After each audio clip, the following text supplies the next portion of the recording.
kwazondehleka ubaba mkhulu esefika isihambile emhlabeni inkosi yamathundu kanti uNdlunkulu wakhona uyathi inkosi mayisidumuzela wayesebona imlenze ilenga emqadini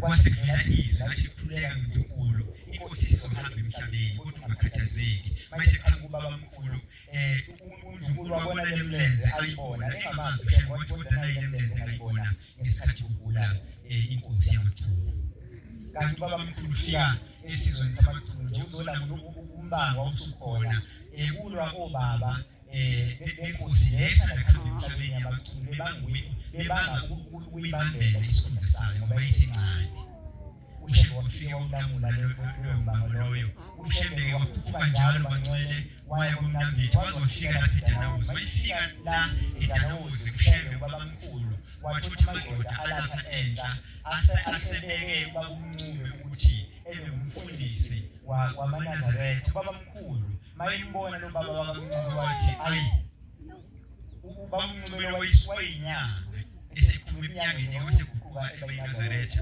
uma esethula ukuthi baba nange sesimenze waba ngumfundisi yambuka inkosi yezwe nomhlaba esithi ayi lona ubanga indlala ngcono kube nikhetha umfowabo lo usazobuyela emuva ngempela wakwahluka ubuyela emuva njengoba bamkhulu wayishila kodwa ke ngifuna ukuthi ngamele bangcwele ngithi ngo-1948 umfundisi uNqayi wayesehamba emhlabeni ayesihlangana namadoda asentla ethi afuna ukuthi ebeke ubaba uMadlala ubaba ngicela ukuthi ngilisho igama lakhe ngoba sikhuluma ngomlando ubaba uFilimon Madlala ngesikhathi efika kulelizwe bekhuphuka umfundisi uNqayi wayeshayela umfundisi uNqayi isigubhu yonke indawo yayihanjwa nomfundisi uNqayi wayehlale khona ubaba uMadlala wathi bayesehambile umfundisi uNqayi amadoda asentla esithi sizothatha yena lo mntwana okade hamba nomfundisi uNqayi simenze umfundisi wethu ngoba yena wazi wonke owathi bayiselele ebusuku ubaba uMadlala wayesefika kube ngesibonakaliso umfundisi uNqayi wathi baleka Madlala labantu sebefuna ukugcoba baleka uhambe ekhaya ePhakameni owathi bayisefike ePhakameni umfundisi uNene basemthathu waMadlala bamise enkosini yabo abathi babefika enkosini yabo bathi baba nangu umntwana wakho okade hamba nomfundisi uNqayi yayisithi inkosi kaMadlala kusukela namhlanje usumshumayeli wami uzohamba uqoqe wonke umsebenzi akade umsebenza nomfundisi uNqayi wayesekhuphuka-ke baMadlala iminyaka ewu-12 ishumayela efuna uNazaretha abantu bengaphenduki kwaze wafika isikhathi kankosi kuphenduka khona ubaba uKhumalo ngifuna ukuphuthuma-ke kodwa ngize ngifike ngithi esephendukile ubaba uKhumalo kwathi ngo-1960 ubaba uMadlala efikile ePhakameni inkosi yabuza ukuthi Madlala yini enhle esingayenzela abantu basezweni lasenhla wayesethi ubaba uMadlala baba kulela lizwe abantu bakhona basebenza emabhunwini emaplazini abanalo ithuba nkosi lokuthi beze ePhakameni bezodla isidlo yayisithi inkosi kulungile Madlala sekuthi njalo uma kubhudi uyofika uyithathe izitsha uhambe nazo zikhuphuke zezwe lasenhla okwathi ngonyaka ka-1960 zafika ngesitimela izitsha lapho kulelizwe lobaba bethu ezathi mayifika zafike zabekwa kwamjiyakho zafike zakhelwa ngaphandle indlu encane lendlu mayeseyakhiwe zaseyifakwa phakathi uthe kodwa masekulelwe lasefika izwi lathi Madlala izitsha liphendile khona ziyanethwa okwathi ngempela amabephuma bathola ngeconsela phezu kwezitsha zasuka izitsha zakhuphuka njalo zaze zayofika ekwandeni noma emele bamavuso okwathi masekwenzekile lokho bantwana benkosi ekhambeni kwesikhathi kwasekufika umfundisi uNhlengethwa uma besekufika umfundisi uNhlengethwa izitsha zazifike zisuke ePhakameni zihambe ziye eMelo mayisuke eMelo zihambe zemondlo bese zigcina lapha iNyukhasela zaqala zafikela kababa uKhumalo kwathi ngokwakhiwa bekwaleli lokishi amadada ngeminyaka yawo ama-60 sekufike ubaba uVele Mpanza okuyena ozala ubaba umvangeli uMpanza kanye nomfundisi uMpanza abathi mase beshile ezokwakha ngoba uvuye Mpanza wayefike kuzokwakhiwa ilokishi yaseMagateni. Ngokufika kwakhe izitsha zaseyifike khona kwaMpanza ngoba ngaleso sikhathi ubaba uKhumalo wayengakavushmayeki. Izitsha-ke zifike mayisuke ePhakameni ziye eKwandeni, mayisuke eKwandeni zihambe zeMondo, mayisuke eMondo umfundisi uNtshengetsha bese ziyabuya zize laphinda uPhasela bezibuyele ekhaya ePhakameni. Uthando lwethathana abantu uShembe ehambisa izitsha zakhe zesidlo zihambe zodwa yengekho. Ngalo thando esathandwa ngalo umfundisi uMadlala wayehlala inyanga yodwa ekhaya eyodwa nje uFebruwari. Unyaka wonke futhi ihambe ezekulelizwe laseta ezofunda mina nawe. Uthi ngelinye inyanga bayisontrela. Uthi wenzeka ngomunye unyaka kwaze kwashaya uMashi esekhaya. Ethi abantwana bakhe ebese bayima ehamba ehambisa ivangeli. Uthi wathi eseyibophelile inkomo iy'nkabi zakhe ethi uyalima ngazo zavele zalala phansi namageja namajonge. Uthi ngayishaya inkomo kayivuki. Uthi ngaze ngabiza ubaba wakamakhelwane ngithi nansi inkinga angazi ukuthi wenzakalani ngithi ngiyalima ngilimela abantwana bami. Uthi wayesithula le ndoda ayikhuluma naye ubaba Mandlala. Yayisithi Mandlala kambe wena ngokulapha emhlabeni wathunywane. Wayesithi ubaba uMandlala mina ngathi ngenkosi yasePhakameni uqoqa wonke umsebenzi esasiwenza nomfundisi umnqayi ezweni lasentsha. Yayisithi le ndoda Mandlala thatha uqhubeka nomsebenzi owawuthunye uNkulunkulu mina ngizosala ngilimela abantwana bakho. Uthi umfundisi Mandlala ngane ukupakisha imithwalo yami ngiyipakishe ebhayisikilini sengihamba. Uthi ngane ukuthatha ibhayisikili yami ngaphuma iy'nkomo lezi zavele zayisumela zaqhubeka zilima.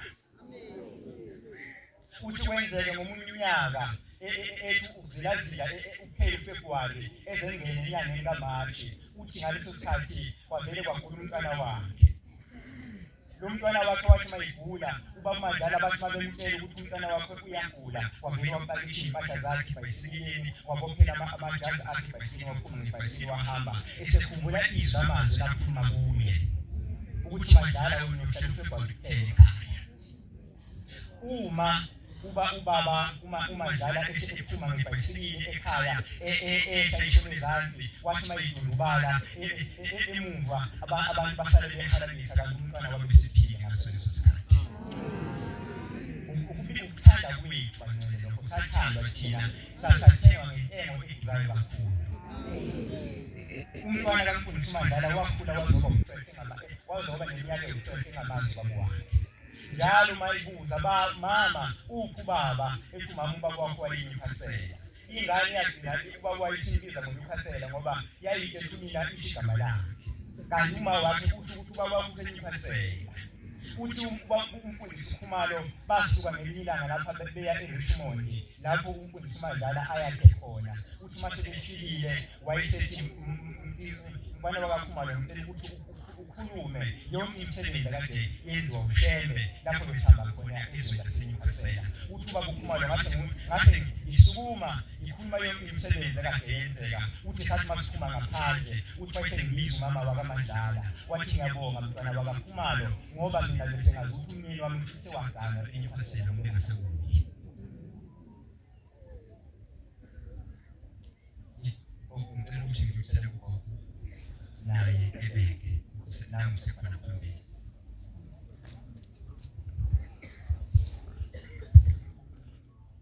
Ngicela nivule nale mic.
Nazaretha sekhulisa lonke imiva bethu. Amen.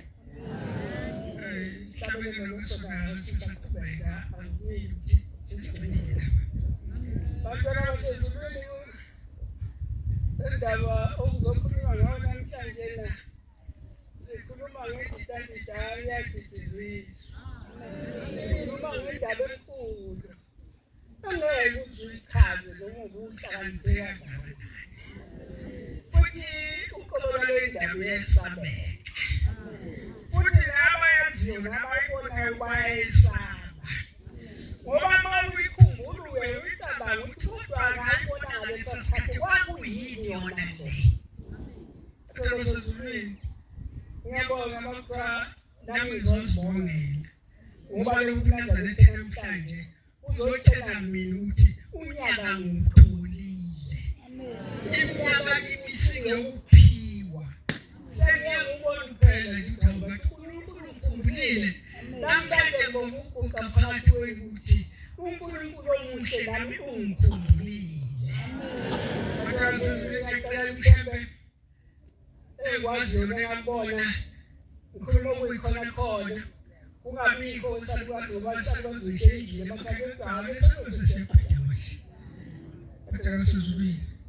Bantwana basezulwini mangithi lento ididandidala iyadideka. Ngoba namhlanje sizokhuluma nomaqozi udaka luhambe lulindima luyiqale lulime udaka. Umuntu owenza lokho-ke sizokhuluma ngayo namhlanje. Wakha iy'nkabi zodaka ezakhe wayikhuza nawe indaba ezakhe zagwaqazela zalima kodwa kwakuyudaka. Namhlanje kuthiwa sizokhuluma lokho.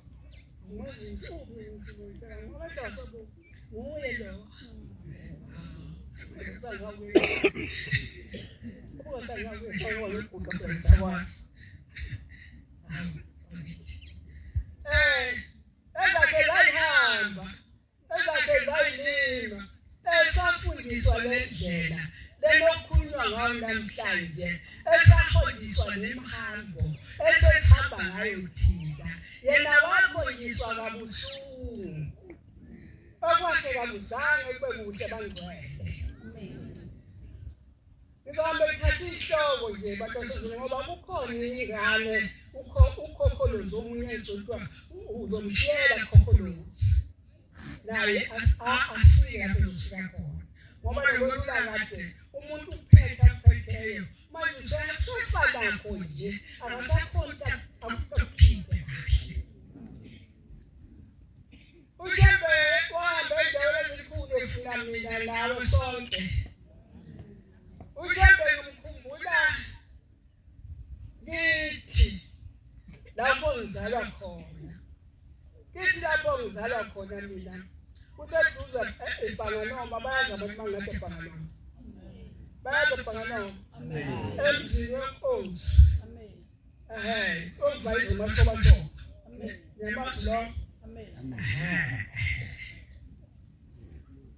Ngikhumbula efika kithi kububi kithi konakele kububi nakumuntu nje kwakumuncu. Umuncu ekhaya kwakutholakele umntwana ayingane ngizwe lethi albini bese umntwana omhlophe. Uqala kwakuthiwa yinkawu bethi manje bethi albini. Ade sihamba nokuyi-albini ngangazi emthini ngithi yini albini kusika umhlophe. Kwakutholakele umuntu omhlophe ekhaya. Mayitholakele umuntu omhlophe phakathi kwezulakithi kwakuyingqabu vele engazange ibonwe emhlabeni. Sasigcina ngomlungu masihambile sisemapulazini sibona abelungu labo mesisobazi singamazi ozovela ekhaya. Kwavela kithi umuntu omhlophe kwakubi ekhaya. Kwangangokumama lona kwaze wathathwa wayobekwa endaweni yomthetho. Wathi mayebekwe endaweni yomthetho uthi umama wathi ehlezi langena iphoyisa elalimgada lomlungu kuyintombazane. Yathi mayingena le ntombazane, yathi lamda Alida umama, yathi Alida namhlanje izothetha icala lakho. Yathi mayithi yaphuma umlungu, wabona isimile, idlamhlathi kaMayilisa lapha, isizokhuluma naye, naye ifike yasho njalo, yathi izothetha icala lakho namhlanje, othi isihlabelele kungasona, ubothi uNkulunkulu Nkosi ushiyela bani? Ankulunkulu ophelele nami ngaleke ngifike ngomkhulu. Lapho iphosha ligobisa kahle yona bese sekuphuma uqaleni.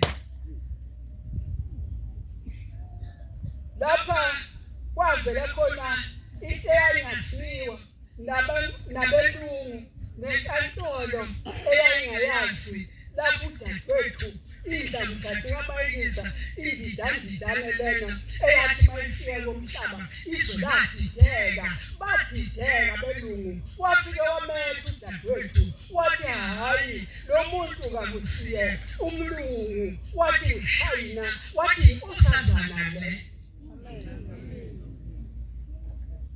Wajwa ngenyambe ngothi lapho bengekho mamethe baba mphuma wakumama bathi mayiphuma, ubaba mkhulu mama wathi mayiphuma, basebemfunda ngemuhla, sebemfunda ngemuhla ukuthi angimusho ukuthi JG kanjani, kodwa bafunda lokho. Waphuma basale bahlangana belungu, wahlangana bathi hayi khona ake nibuyise lo muntu sizomuza ukuthi uqhamuka kubani, sithi thethe icala ebese fike ethi ngane wayishingwa nje phansi yegazi lengane lokuthi umuntu akabona uNkulunkulu. Wayesehambile wafike walithatha igazi lengane, umzali engaboni, abelungu besalindele ukuthi bazoyithatha, bayolithatha igazi, basala umangalo ejele.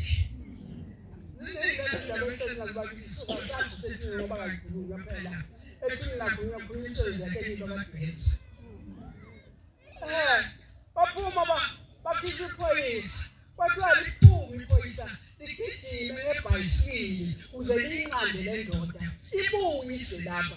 Ligijime iphoyisa lifika umfana welusa iklabhu lapha. Hayi mfana ngibonisele awukho umkhulu odlule lapha. Ithi ngane udlulile umkhulu obegibeli yathi nje omdala. Hayi cha akufuni lowo uhamba ngeenyawo. Ushamba phela ngoba thindi dadidani lapho ngokuhlabelisa dadidela abazange sizomshini umagama kaqedwa ababe bethuba ngawo. Kube indoda yagcina yahluleka, kwathi mayisifika phambili yafika abantu bamile sebayagida nje, kodwa lona embona ejele ayimbona akekho, yamshiya khona yabuya. Yazothi inkosi yenkantolo akabonakali ukuthi sengihambe kakhulu angimboni. Wabuyela ekhaya umama wahlala, dadewethu wakhula, senginganqamla ukukhula kwaba njani kwaba njani. Udadewethu wakhula wathi esekhululozwa waba yinkosazana eyiphethe kahle, waze wacelwa kwanginisa kwamnaba, wathi mayiceliwe kwamnaba udadewethu lapha ekhaya, waze waba njalo wayinkosazana. Wathi ngesikhathi esekufuneka ukuba ahambe ayobonana nenkosi lena ebethi igama, sase siyajikisa negama lakhe sesithi thina uJayina, kanti bathi uShayina. Kuye kwabalula nje wathi Shayina. Sibona yena uNkulunkulu esambona ngamehlo owayenza lokho, kungagcinile lapho, kwase kuyaphila kuba lapha kwanongoma komdlalose. Umdlalose wayengabantwana umntwana uyafika kwamdlalose, uthi kwamdlalose memana abantu bese lapha yini kuzothandazwa ekhomba isihlahla, bese abantu ukuthi abacele konke abafunayo. Bafika abantu bazokucela abafunayo kwamdlalose bacela intombazane wayethi intombazane wathi ngoba eswazi ngisho mina bethomba abamkhulu hayi banga lama-Afrika kwakwethi inkosi leyayisadungadunga umhlaba ifake ikhompani wokumhlaba isaqinisa nomhlaba lapha yayifaka khona enhla lapha yafika khona yafika lamakhosenile ekasekela umhlaba kanti akukho akusekeleyo ahlezi mahhala wafuka wathi hambani wathi yakufuna ugasa kamalubuza kusohlangane wathi basaliya thatha amabhuku akho uhambe uyafuna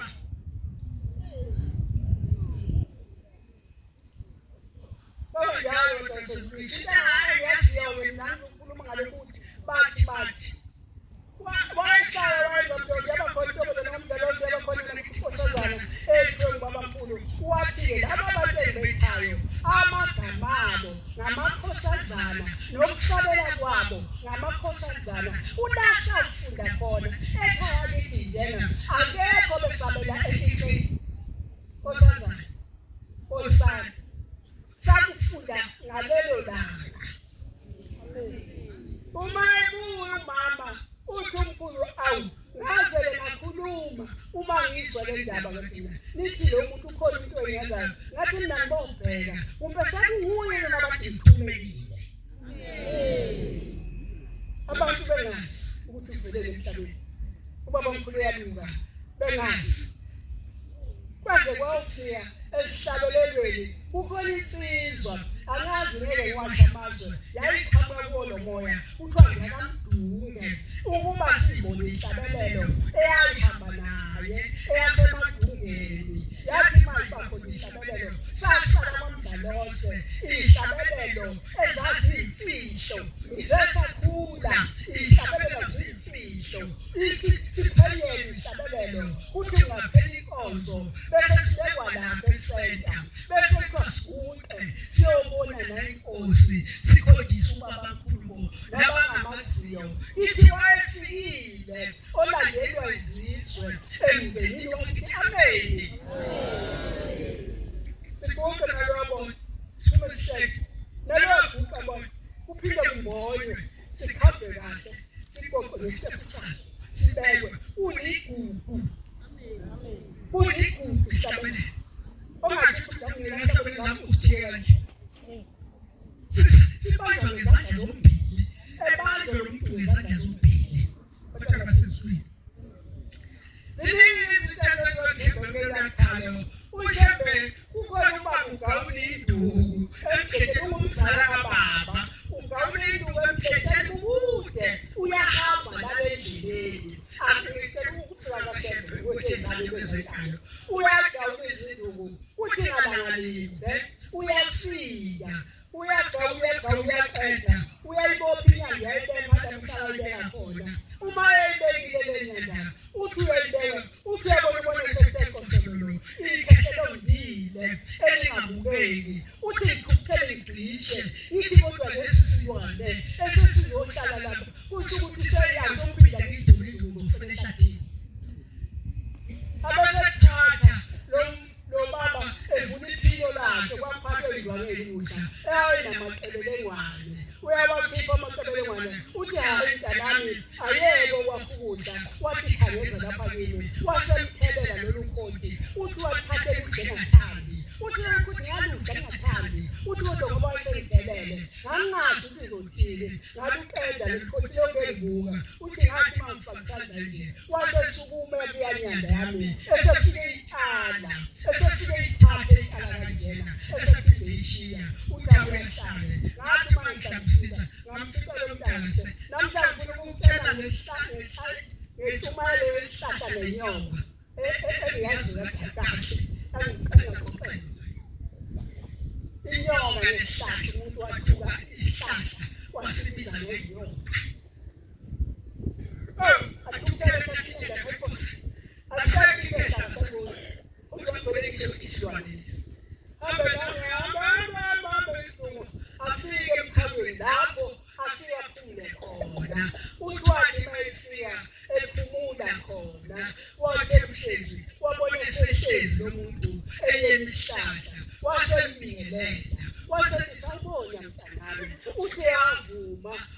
wavuma uthi wavuma seqhathanela wathi ngidalwe kade ngufuna sekuneminyaka ngufuna ngikunecala wena wamangalelwa yinamba abantu bakuphumisa kahle kulomzwabo uthi mase usuka wena uthi awungahlala phansi kwesihlahla lesihlahla sineyinyoka ngakho hlawula phiphuthiki esawudoda ewubekona uthi uthi ngaleli langa kalalayo wahamba ngaleli langa uSophozwa wafika uyayalala endleleni lapho simbone khona-ke thina ubaba mkhulu ehambela kulaya makhaya simbonile bantwana basendlwini nasi isihlabelelo esithi ufikile olandelwa izizwe ufikile simzwile bantwana basendlwini nalapho kwakunendoda kwakumakhanda kwakunendoda eyayiyisiglamkhuba eyayibulala abantu emini umuzi yayivulwe belithandi othuke ibulala uthinya umuzi womuntu bendoda isiyaziwa kwathi ngabisungulumbe wezwa amacilongo ekhala engazi ukuthi wenzenjani uthi kwasekusho khona namhlanje nasengomeni utosuka kuthumela ngomeni kodwa usize sengoma ukhona lapha ongasila khona akhona bafuna ukungibulala sathi sangoma hayi mina ngikwazi ukusiza ngalento awumeduke emaziza yone wayenza yonini wathi mayifike kwenza yonini sathi zayoni qhakeke wakholwa luthembe yathi lento ngayengeke ngoba lomdalisanayo yayiyasuke hamba ibuyele ekhaya babeyixosha baze yabashiya indoda yathi mayihamba indoda yayifika le ndoda ezweni lasekoloni lapho yahamba yafika khona yathi mayifika ekoloni umuzi yayikuwo kwakusezwabeni senjolo ubaba mkhulu esihamba ngenyawo hayi esihamba ngomoya engcwele esihamba ngenyawo efundisa esihamba ngenyawo efundisa lafika athi baba abantu bafuna ukubulala nayo sezakawena usuyiqedelele imizi yabantu ijima ubuyele ekhaya lakho ufike uthathe imfaduko weshila amawindi akho engasho imfaduko ekhala kungisikhiziyo yakho nawe ilungisa inhliziyo yakho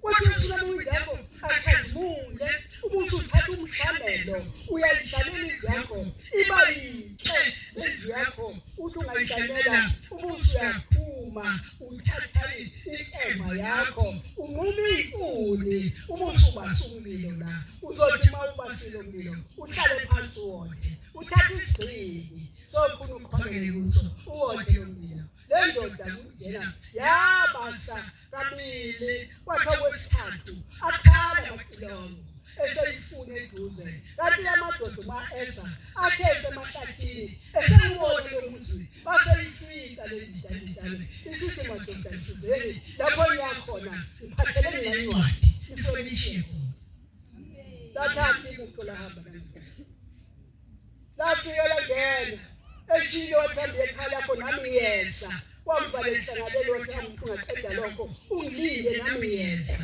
kwathi manje sebekhulume sangwele baseqale sethi hawu kanti ushembe lona unjani ushembe yakhohlisana ngihambe kangaka kuyeza nakho abantu sebezozibulale ushembe nawo lozalo uzohamba ushembe uthe inkosi ibusise ebese ethu ndawo ushembe usakhulu nje yona ayahamba ungela kamna nemali zokubhadalela usedathi manje ngeke yange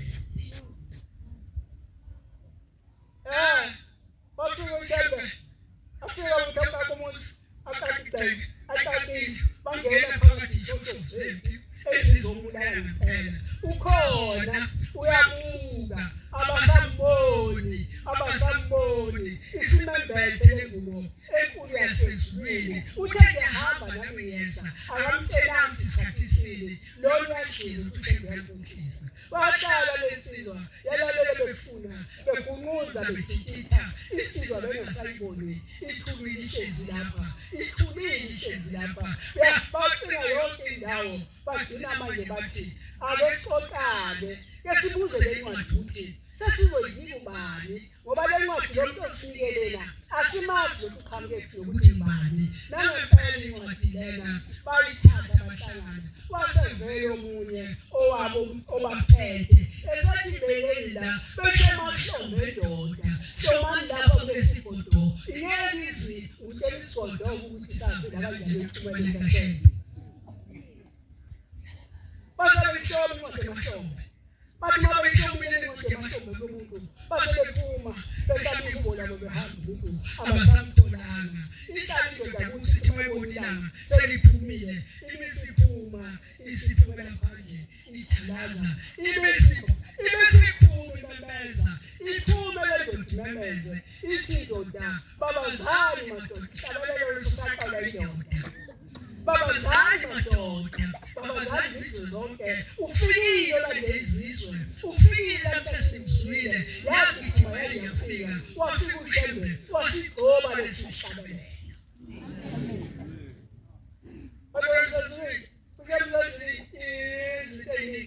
uShembe lokhu kuhlabelela isihlabelelayo ufundisiwe uShembe akazange ayihlabelelele uShembe wafundiswa ukuthi namhlanje hlabelela Shembe namhlanje thandaza namhlanje konke akusezwini wathi ngakho konke akazenzilanga akusezwini nathi yakho njalo sengofiyela ukhokholozi wami ukhokholozi ezokhulunywa ngayo sengamfiyela ukhokholozi izitsha khaya phela uzophaka kuningi ezasezwini kaphela izitsha kuphela ibhodo lakho kunani kodwa izitsha zona zisuke zikhona zokuphakela bantu abasezwini unike engalitshela khona ngalo Shembe imikuba ezesiyibuka sesiyibuka ngamehlo lena kuphethe nayo inkosi uzalezwile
Siyabonga gogo.